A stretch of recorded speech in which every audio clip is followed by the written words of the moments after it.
बिस्मिल्लाहिर्रहमानिर्रहीम। आम तौर पे हमारी माएँ बहनें बड़ी परेशान रहती हैं और बच्चों के रोने की वजह से बड़ी परेशान दुख बर्दाश्त करती हैं। दवाइयाँ भी दिलवाई, परेशानियाँ ख़त्म नहीं होती।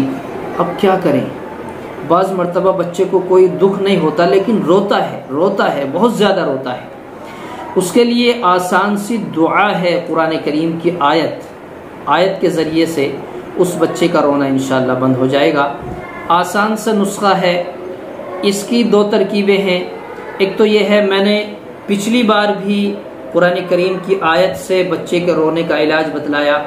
ये दूसरी तरकीब है कि अगर बच्चा रोता हो, ये आयत करीमा लिख कर उसके गले में डाल दें या फिर इसको पढ़ कर उस बच्चे पर दम करते रहें। इंशाअल्लाह उस बच्चे को शिफा मिलेगी और उसकी परेशानी दूर हो जाएगी, रोना बंद होगा।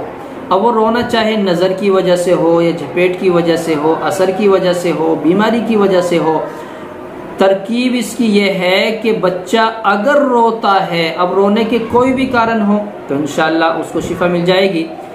आयत करीमा पढ़ेंगे, बिस्मिल्लाहिर्रहमानिर्रहीम। शहीदल्लाहु अन्नहु ला इलाहा इल्लाहु वल मलाइकतु व उलुल इल्मि काइमन बिल क़िस्त ला इलाहा इल्ला हुवल अज़ीज़ुल हकीम इन्नद्दीन इंदल्लाहिल इस्लाम।